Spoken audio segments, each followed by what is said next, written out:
Un cordial saludo a los estimables amigos y amigas de Aclarando Conceptos, nuevamente aquí en TVX y mañana en Facebook y en YouTube. Los problemas nacionales se agudizan permanentemente y a veces a pasos agigantados. Esto, sin embargo, no es únicamente local, sino que tiene dimensión planetaria y tampoco es causa de este gobierno. Ha sido causa común de todos los gobiernos de turno, incluyendo, por supuesto, el actual. Solo tiene un año. Incluso a pesar de esa propaganda masiva, insidiosa y constante de los medios, que empezó desde el mismo día de la toma de posesión del gobierno anterior, el 1 de junio del 2009, el pueblo salvadoreño, especialmente de las clases más pobres y en un gran porcentaje, siente que la ayuda social del gobierno ha paliado sus necesidades. Pero sobre ello, la propaganda negativa se magnifica al acusar que se trata de un despilfarro de las finanzas públicas. Si el pueblo salvadoreño fuera más solidario, sentiría con mayor desprecio esa desfachatez señalada sobre todo por aquellos que no solo tienen de todo, sino de que les sobren demasía. Hay un precepto religioso de que nadie puede dormir tranquilo si es un verdadero creyente, si su prójimo no tiene satisfechas sus necesidades básicas. Alguien puede incluso insistir, que trabajen, pero las condiciones no están preparadas para que todos tengan un trabajo digno, sobre todo porque el neoliberalismo que ha gobernado nuestro país por mucho tiempo pondera proteger más al fuerte para que produzca más, y al producir, el rebalse producido llega a los pobres. Esto ya fue demostrado que era totalmente falso. Los embalses nunca rebalsaron, porque la eficiencia capitalista ordena que en caso de producir más se hagan embalses más grandes, en el caso hipotético que las condiciones del mercado logren llenarlo. El principio fundamental es la ley del más fuerte, que tiene categoría en el neoliberalismo de 11º mandamiento. Los 10 de la ley de Dios, y que es el 11º. Si el rebalse fue descartado por ser evidentemente falso, todavía hay otro paradigma, parodiando la frase del filósofo chino Lao Tse, que es mejor enseñarle a pescar a alguien que regalarle pescado. Eso solo evita la asistencia social, porque mientras tanto tampoco se les enseña, y se les ha enseñado, a pescar. Se vio en la alcaldía actual de San Salvador. El alcalde dona su sueldo y los votantes del partido más de derecha se oponen a que lo done. Dicen que es populismo. El sistema es evadir la responsabilidad. Eso es mal ejemplo, cuando lo correcto es enseñarle a pescar y mientras aprende regalarles pescado. El problema se complica cuando tampoco se desea que el Estado intervenga y cuando lo haga solo sea para favorecer a las grandes empresas. Eso ha sido así siempre. La teoría del mercado autorregulado tiene su dosis de certeza en un estado ideal, pero carece de significado real porque los grandes, los de afuera y los de adentro dominan el mercado y los desregulan a su conveniencia. Ya lo hemos visto siempre. Ya que hablamos de pescado antes, mencionaremos otro concepto. Un mercado es como el mar, donde los peces grandes se comen a los chicos. O como lo decía otro estadista, el neoliberalismo pondera la libertad y la individualidad. Ahí todo el mundo anda libre, hasta los pollos y las gallinas, pero también la zorra. La ayuda social es necesaria y los países como el nuestro necesitan aumentar la asistencia social, no restringirla. El otro problema consiste en que cuando se necesita austeridad, cualquier gobierno que llegue tiene que aplicarla, pero dependerá en qué rubro la aplica, de acuerdo a la clase de gobierno que exista. Un gobierno neoliberal sin discusión reduce o elimina los subsidios populares. Son despilfarro para ellos. Congela salarios o los disminuye. Reduce plazas, aumenta el IVA. La ayuda millonaria va a las empresas más fuertes, empezando por los bancos y aseguradoras. Grava la canasta familiar y reduce prestaciones laborales que costaron años conseguir. Un ejemplo real y reciente fue Rajoy en España, o sigue siendo Rajoy en España. Hizo todo lo anterior e incluso muchísimo más, pero todo en la misma línea. Y para aquellos que digan que España es un país del primer mundo, ahora debatiéndose entre el primero o quizás ya entró al segundo, y por consiguiente diferente al nuestro. Podemos puntualizar otro ejemplo, Honduras. Los dos últimos presidentes de derecha, Lobo y Hernández, acordaron medidas antipopulares de austeridad. Para empezar, subieron el IVA del 12 al 15 y le subieron impuestos a los alimentos exonerados, incluyendo la canasta básica del pueblo hondureño, que automáticamente subió de precio y se volvió todavía más inalcanzable a la mayoría del pueblo pobre hondureño. Esto, hay que ser claro, no es cuestión de malos sentimientos, eso es cuestión de sistema. Los gobiernos de derecha, llámense republicano en Estados Unidos, o Rajoy en España, o Lobo, Hernández en Honduras, hacen eso porque es parte de su doctrina económica neoliberal. Para ello es natural y válido. No niego que a mediano plazo esto puede llegar a generar, aunque no necesariamente lo haga, un aumento del Producto Interno Bruto, pero eso no es suficiente si no lleva adicionado una política social de apoyo popular. Si no, ese progreso económico se concentra en pocas manos, generalmente los históricamente dominantes o los mejor conectados, y tal vez el proceso neoliberal repetitivo en casi todo el mundo, los ricos más ricos y los pobres más pobres. El otro problema que se presenta es el aumento de la deuda externa, de la cual se culpa solo el actual gobierno, pero lejos de explicarlo se pretende confundir. Todo gobierno tiene una deuda externa mayor que la anterior, porque los nuevos empréstitos se suman a los históricos. También los problemas son acumulativos, sumándose los nuevos a la suma de los problemas anteriores todavía sin resolver. De esa forma, en el próximo gobierno, después de este, sea el que sea, se sumarán los nuevos empréstitos del actual gobierno y los del nuevo gobierno que viene después, y el resultante siempre será mayor. A eso quisiera hacer varias acotaciones. El nuevo gobierno tiene que seguir con los subsidios populares, pero debe también incorporar a la clase media, ya que realmente ellos sí han sentido la dureza de la crisis. La corrupción de algunas instituciones del Estado pega más generalmente a la clase media, porque se le grava con medidas para compensar los déficits. Las medidas sociales sí han favorecido a las clases populares, pero la clase media ha quedado rezagada. Para alguien que maneja su presupuesto con una hoja de gastos y con cantidades ajustadas, cualquier aumento del costo de los bienes y servicios le desequilibra el presupuesto, debiendo eliminar primero los gastos superfluos y luego hasta gastos necesarios. Tomar medidas para no gravar a la clase media y que recaiga el esfuerzo mayoritario sobre los que tenemos más debe acompañarse con mejorar la inversión de los recursos. Óigase bien, eliminar la corrupción y también evitar la evasión fiscal, sobre todo de algunos grandes. No ir a la casa de los microempresarios para que aumenten la base tributaria, como se ha dicho en el pasado. Las metas exigidas por el Fondo Monetario Internacional pueden cumplirse sin seguir sus recomendaciones puntuales.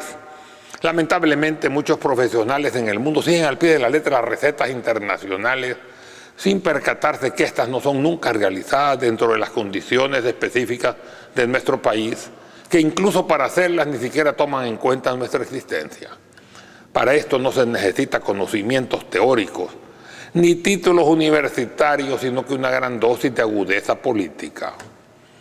Se me puede decir que hay que sacar los recursos de algún lado. Claro, hay suficientes exenciones, exoneraciones y subsidios para la clase pudiente por valor de miles de millones de dólares, de los que se puede obtener un pequeño ajuste sin dañar el patrimonio de nadie, sino un poco de la riqueza superflua, y también una cantidad enorme de evasiones y ilusiones fiscales. Se habla de 500 millones, pero si se revisa a fondo, son muchísimo más. Que el gran capital se molestará y que los medios los desprestigiarán, y no ya lo están haciendo.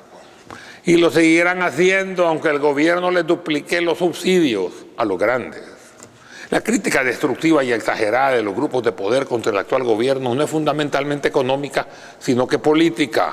Y esta no cederá hasta que retomen el poder ellos, o se cansen de esperarlo, o reciban un nuevo descalabro electoral en las próximas elecciones.